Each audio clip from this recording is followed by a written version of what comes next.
Pronto, beleza. Então, agora nós vamos falar sobre raça e etnia. Observem aqui para vocês verem uma ilustração muito clássica que eu coloquei aqui para vocês, né? A divisão dos seres humanos em várias, hoje chamamos de etnia, mas antes as pessoas chamavam de raça, diversas raças, né? Hoje o termo raça não é mais utilizado na biologia. Então, a biologia não identifica os seres humanos como contendo raças diferentes. Entretanto, depois nós vamos ver o que significa em sociologia. Por isso que nós temos um capítulo sobre raça e etnia. Então, olha aqui para você ver uma subdivisão Africoide, aqui mongóide, de pelo menos em 5 partes, digamos assim, né? Então, em pelo menos em 5 partes que a gente tem aqui. A gente tem, portanto, o caucasoide, tá vendo? Que é uma referência ao homem branco, o africoide, né? Evidentemente ao africano, mongoloide, tá vendo? Lá da região da Mongólia, da China e etc. O American, que são aqui os nossos ameríndios, né? E aqui a gente colocaria talvez até os aqui da nossa América Latina, o australoide, tá vendo? Então eles dividiam os humanos, os seres humanos, em diversas, hoje chamamos de etnias. Então é um capítulo que a gente vai ter que fazer atenção, a gente vai ter que passar nele vagarosamente para a gente tentar entender. Então, uma primeira coisa que eu gostaria de dizer para vocês, né, que cada agrupamento humano tem suas características específicas. Cada agrupamento humano tem a sua cultura, tá ok? E, evidentemente, que inúmeros estudos hoje, principalmente na área da genética, mostra que raça não serve para identificar os seres humanos. Tá vendo? O conceito de raça, ele não serve. Ele não é positivo. Ele não pode ser aplicado para os humanos. Então, aqui, mais uma vez, você não pode colocar isso na sua redação. Isso não pode fazer parte do seu conceito para viver bem em sociedade, né? O termo raça não serve para identificar os seres humanos. Só para vocês terem uma noção, né? Que eu coloquei essa gravura aqui para a gente ver mãos de diversas etnias, mãos de diversas coloração de pele, mas o mesmo sangue que corre dentro desta pele corre também dentro desta aqui. Vamos dar um exemplo. Vamos supor, vou colocar meu grupo sanguíneo aqui. Ó. Meu grupo sanguíneo é B positivo. Né? B positivo, ele serve para o africoide, ele serve para o lá da Mongólia, ou para qualquer outro agrupamento humano. Né? Então, olha para você ver. A questão interna dos seres humanos, ela é basicamente igual. Biologicamente, nós funcionamos todos da mesma maneira. Então, é só características externas, né?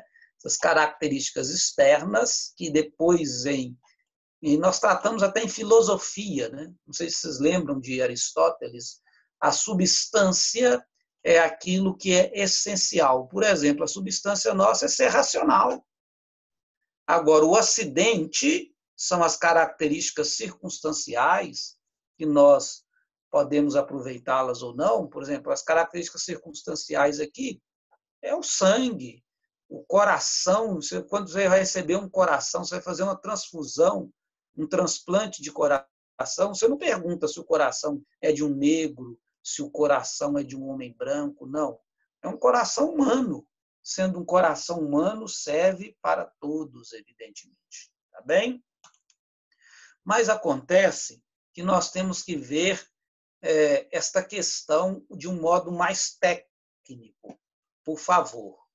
De um modo mais técnico, nós vamos ver esta questão através aí dos antecedentes históricos de como o ser humano, na sua caminhada histórica, viu esta questão de raça e viu esta questão de etnia.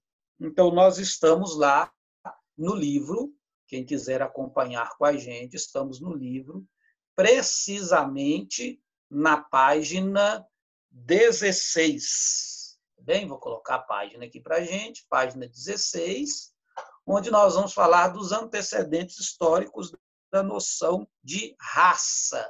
Então, vamos estar tratando aqui, num primeiro momento, do conceito que é errado, né? De um conceito que é impreciso, do conceito de raça.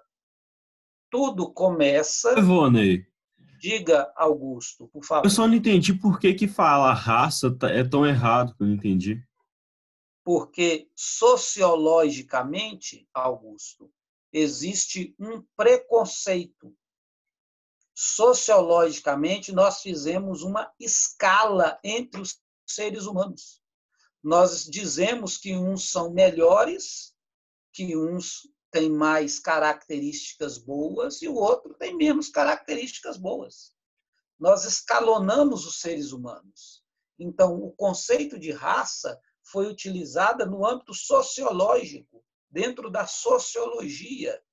Para que foi utilizado? Para discriminar, para criar preconceitos, ideias preconcebidas.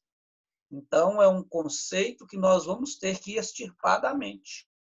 Tá bem? Ok? Então, nós vamos ver como é que isso funciona. Qual foi a trajetória histórica? Como é que isso veio para o meio da humanidade? E eu começo com esse sujeito que nasceu em 1707 e morreu em 1778. Este rapaz aqui, ó, você está vendo à esquerda da tela. O nome deste rapaz é Linneu. Linneu, então, ele disse, nesta obra que eu coloquei aqui para vocês, Sistema Naturae, o sistema da natureza. Esta obra ele escreveu, pelo menos esta edição que eu coloquei aqui para vocês, que eu achei na internet, né, que eu procurei e coloquei aqui para vocês, esta aqui ele escreveu, pelo menos foi publicado em 1758. Esse período aí do século XVIII, na metade do século XVIII. E o que ele diz? Ele apresenta isso aqui, ó, que o homem, né, ele tem uma escada evolutiva. E o homem, então, vem dos primatas. Né? Então, este conceito e esta ideia que o homem vem dos primatas. Então, neste período, né, a biologia, os estudiosos, os cientistas, diziam que o ser humano, para a gente entender o homem mais precisamente, fora do viés da religião, então, uma tentativa de entender o ser humano a partir do viés iluminista, então, nos ciclos científicos, aqueles que são da ciência, diziam, portanto, que o homem vem dos primatas, o homem veio do macaco. Né? E é tão interessante que é um conceito que até hoje muita gente tem e muita gente defende. Nós estamos aqui no século XVIII, só que a vida continua. Vamos passar agora para o século XIX. Por favor, venham comigo. E no século XIX, nós vamos ter uma publicação de um outro livro. Olha o livro aqui que eu coloquei para vocês. Oh, desculpa.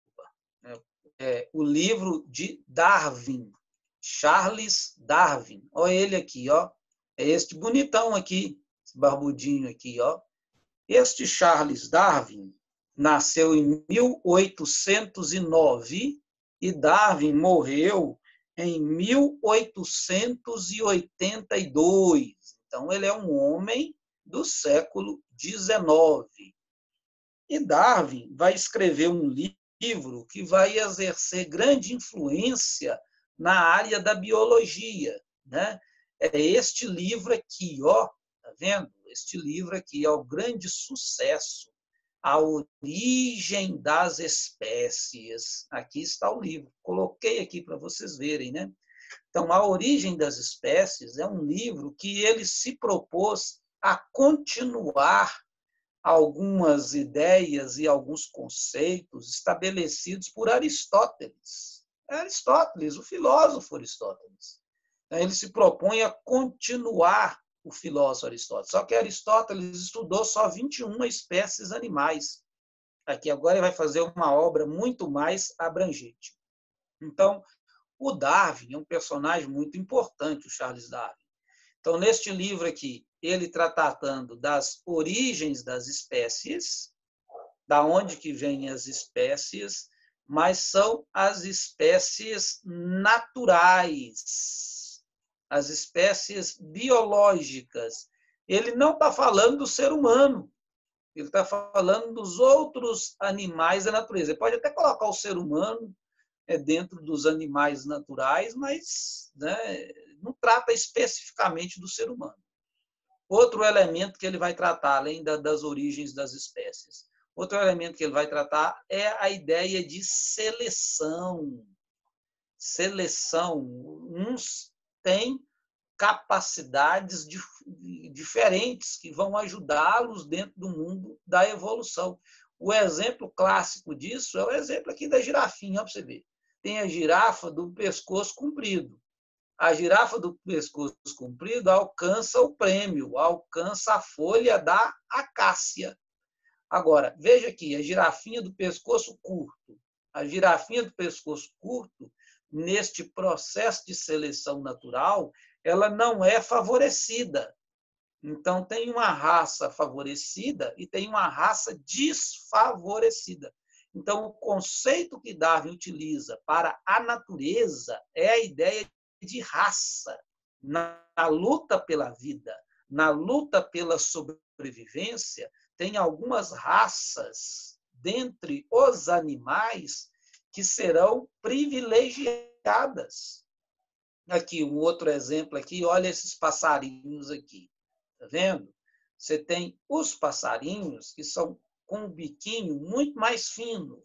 O passarinho do biquinho fino, então, ele vai se alimentar de larvas e etc., que estão dentro das árvores. Agora, você tem o passarinho também do bico mais largo. Vendo? Esse passarinho aqui, ele é especialista, por exemplo, em se alimentar de frutas. Imagine, então, que as árvores pararam de dar frutas, as árvores começaram a morrer e as árvores começaram a dar muitas larvas. Este aqui foi favorecido. Este aqui tinha os equipamentos necessários para o desenvolvimento, para se preservar, enquanto outros não têm. Mas Charles Darwin está tratando, de novo, repito, dos elementos da natureza. Aí o que fizeram? Né? Pegaram as ideias de Darwin, pegaram esses conceitos que estamos falando aqui, pegaram este livro da origem das espécies e aplicaram para o ser humano. Fizeram uma aplicação específica para o homem, tá bem? Então, o que nós vamos ter, então? Nós vamos ter, então, Darwin, as ideias de Darwin, sendo aplicadas ao ser humano. Então, o que fizeram? Escalonaram os seres humanos, né? Definiram os seres humanos através de raças. Isto a partir do século XIX. Então, no século XIX, né, a partir do século XIX, eles viram seres humanos que estavam muito mais evoluídos, seres humanos que eram mais favorecidos do que outros. Então, dentro dos humanos, quais são os elementos mais importantes da escala evolutiva? Quais são os elementos que vão favorecer determinado agrupamento humano e desfavorecer outro agrupamento humano? Duas características são muito importantes, né? Nós temos, por exemplo, as características intelectuais, temos seres humanos muito mais inteligentes e temos características morais, temos determinados tipos de comportamento. Tem comportamento justo, tem comportamento correto e tem comportamento injusto, tem comportamento incorreto. Então, é isto que Darwin está tentando apresentar aqui. Darwin não, desculpa. Daqueles que vão aplicar o darwinismo para os seres humanos. Existem seres humanos mais evoluídos. Então, qual que é o ser humano mais evoluído? Aqui está, é o europeu. O europeu, mais precisamente, não é qualquer europeu, é o branco europeu, é o caucasoide europeu. Ele tem características superiores a todos os demais. Está vendo? Então, o que é que eles fizeram? Eles aplicaram o livro A Origem das Espécies para o ser humano. E, evidentemente, a obra não foi feita para isso, né? Eu não queria dizer isso. Então, isso vai causar um rebuliço muito grande nos ambientes intelectuais, porque vão pegar uma obra da biologia e vão trazer uma obra da biologia para dentro da sociologia. Então, uma coisa que é biológica, a partir de agora, será sociológica. Dá uma olhadinha aqui, por favor. Dá uma olhadinha aqui nestes slides que eu estou colocando para os senhores aqui agora. Né?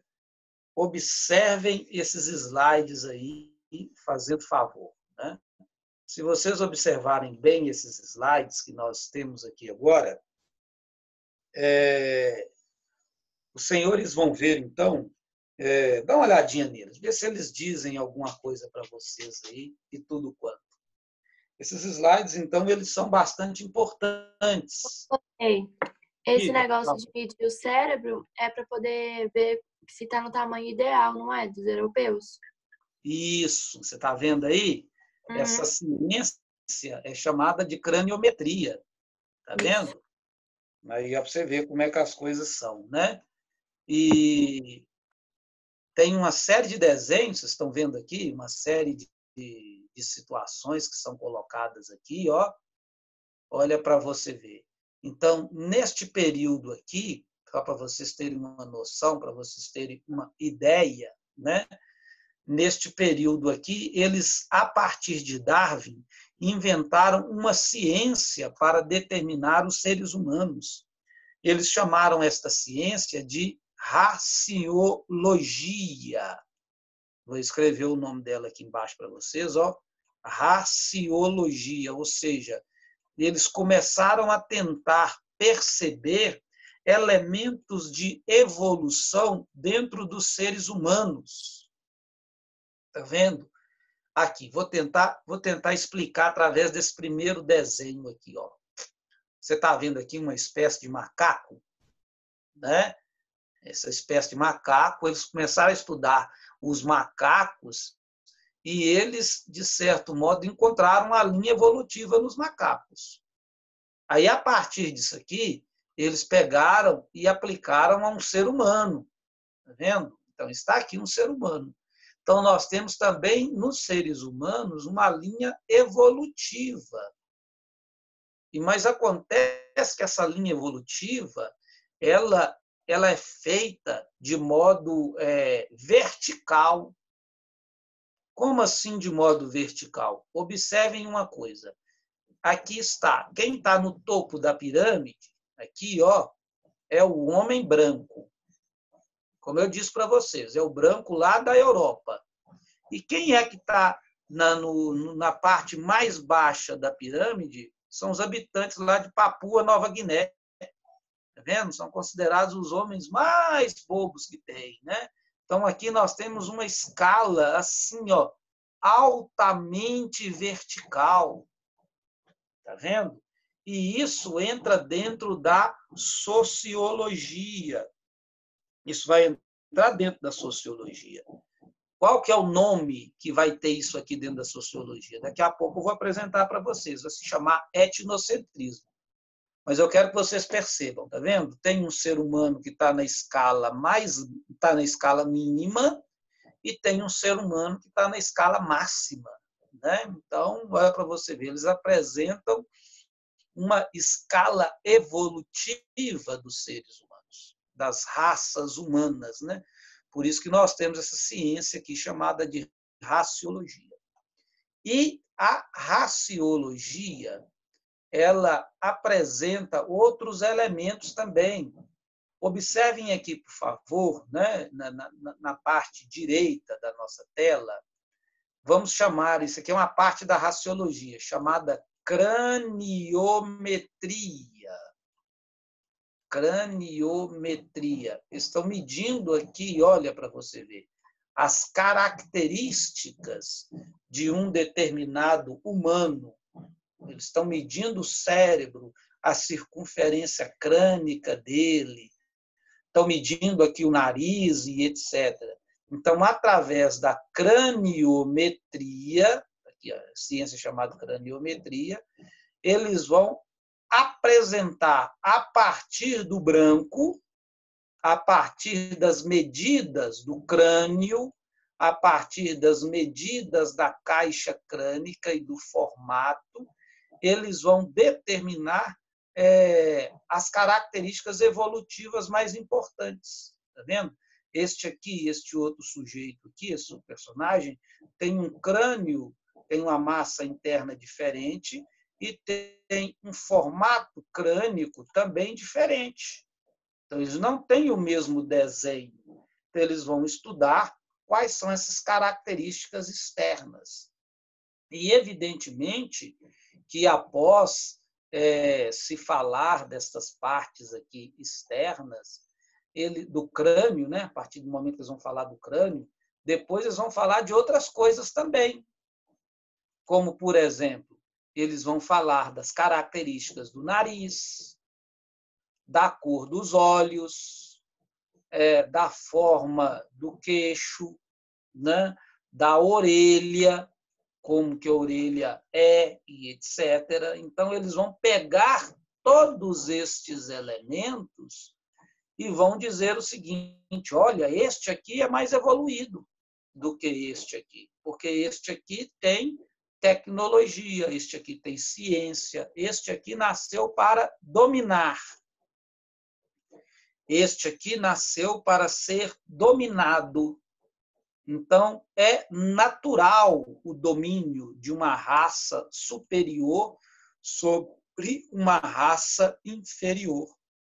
Então, nós estamos aqui no contexto do século XIX, e como a gente estudou história, né? Vocês estudaram história muito bem, o professor de história seus é muito bom, então vocês sabem muito bem que na história, né, os senhores viram e observaram que a Europa, nesse século XIX, está passando por um período chamado imperialismo.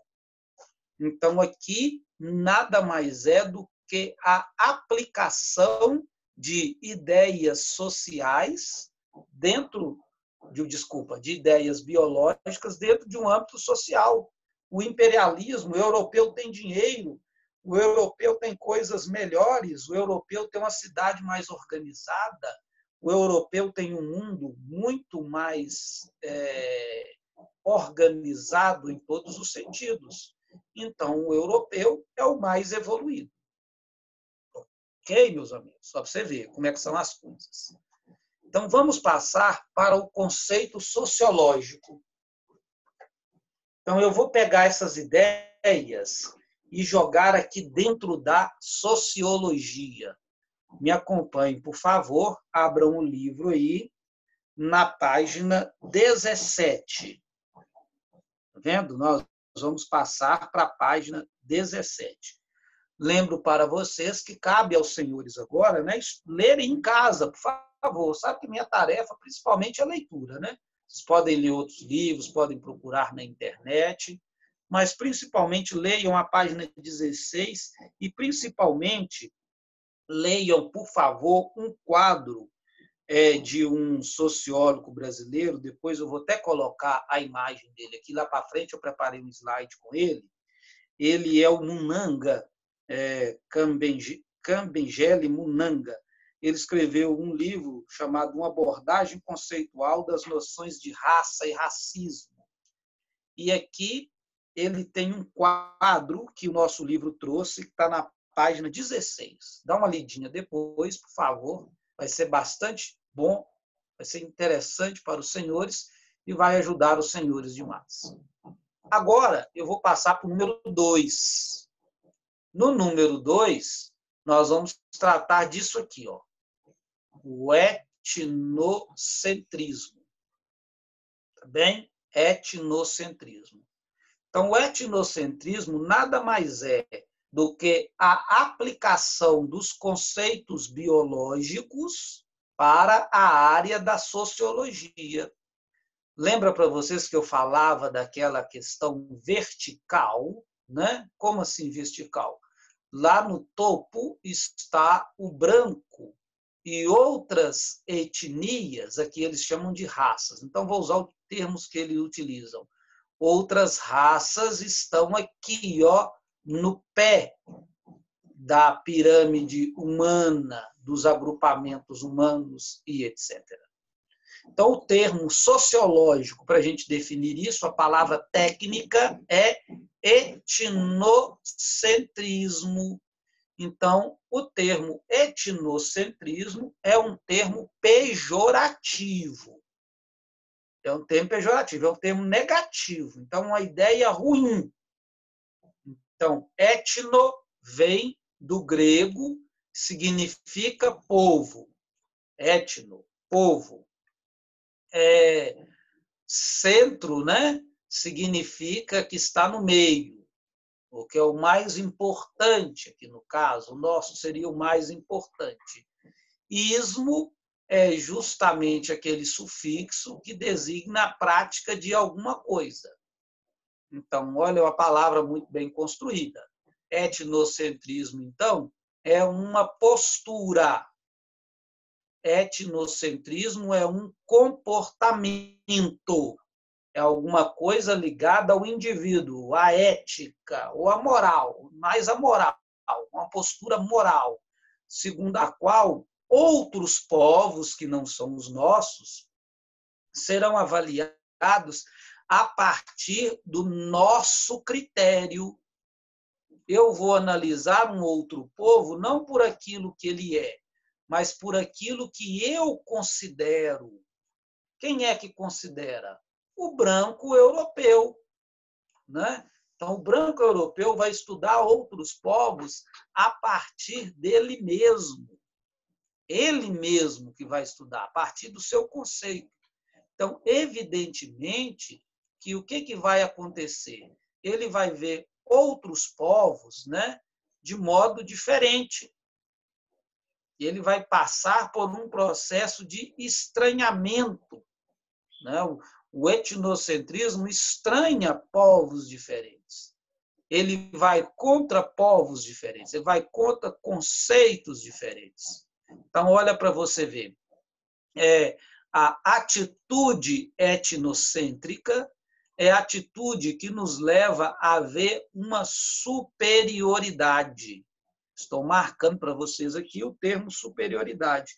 Então, nós vamos observar que existe um agrupamento humano inferior e existe um agrupamento humano superior. Vocês podem ficar tranquilos que isso não é uma coisa de hoje. Isso é uma coisa que sempre existiu na história da humanidade, né? Vamos aqui dar um exemplo para a gente entender melhor. Se a gente for lá no mundo da Grécia, a gente for lá na Grécia Antiga, né? Vamos lá na Grécia. Na Grécia Antiga, o grego, né? Ele era um cidadão.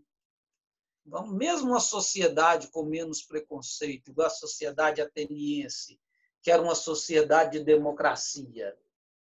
Quem era eupátrida, quem era demiurgo, era cidadão, participava plenamente da política. Quem não era, né? Quem era, por exemplo, meteco, meteco é o estrangeiro, Podemos designar o meteco como bárbaro. O bárbaro, por exemplo, era visto com outro viés. O bárbaro era, portanto, visto de um modo preconceituoso. Está vendo? Então, o etnocentrismo ele se coloca até mesmo dentro da história da humanidade. Existem nós, que somos os bons, que somos os gregos, que temos a cultura grega clássica e devemos levar o helenismo para o mundo inteiro. Olha o que o Alexandre o Grande fez. E existem os outros. Os outros são aqueles diferentes. Ou, se você preferir, os outros são os bárbaros. Bárbaro nada mais é daquele que é o inferior. Então, existe um superior e existe também um inferior. Infelizmente, existe isso dentro da história humana. Ok? Então, observem uma coisa, que dentro disso aqui, né, dentro dessa situação, este autor aqui, Herbert Spencer, que eu estou marcando para vocês aqui agora, ele aqui, ó, olha a imagem dele aqui, coloquei aqui, ele morreu em 1903, então estamos ainda no século XIX, início do século XX, ele vai trazer Darwin para dentro da sociologia.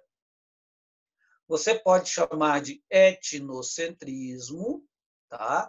Tem gente também que chama de biologismo sociológico, onde ele apresenta a ideia de seleção natural aplicada para a humanidade. Aqui, ó, a ideia de seleção natural aplicada para os seres humanos. Então, o etnocentrismo, ele lê as culturas humanas, ele lê o modo do ser humano se manifestar culturalmente através de uma linha evolutiva. Evidentemente, a linha evolutiva, ele deve buscar uma comparação, deve buscar uma cultura central, uma cultura mais importante. E, evidentemente, né, os europeus é que fazem o estudo. Então, para eles, a Europa, né, é o continente que tem as melhores características, né? Os europeus são os mais evoluídos. Ok, meu caro estudante? Então, isso aqui, ó, o conceito de etnocentrismo. Acredito que nós já falamos demais, nós já apresentamos muitos conceitos, e hoje eu vou finalizar aqui. Então, nós vamos finalizando por aqui nossa aula de sociologia do dia de hoje. Alguém gostaria de fazer alguma pergunta? Alguém gostaria de se manifestar, por favor? Ok? Todo mundo me entendeu? Beleza? Sim. Então, tá bom. Então, eu deixo um abraço para vocês, tá? E Valeu, até a Obrigada, próxima. Vinay. Tá bom? Até a próxima, tá, galera? Até Obrigado. a próxima. Valeu. Falou. Tchau. Tchau, tchau. Tchau.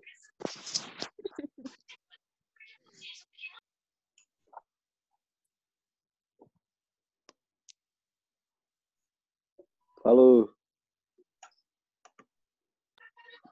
Cadê, Xelão? Agora que pro cara aparecer, ele some. Falou, Ivonei. Ô, vocês é muito viado, velho, na moral.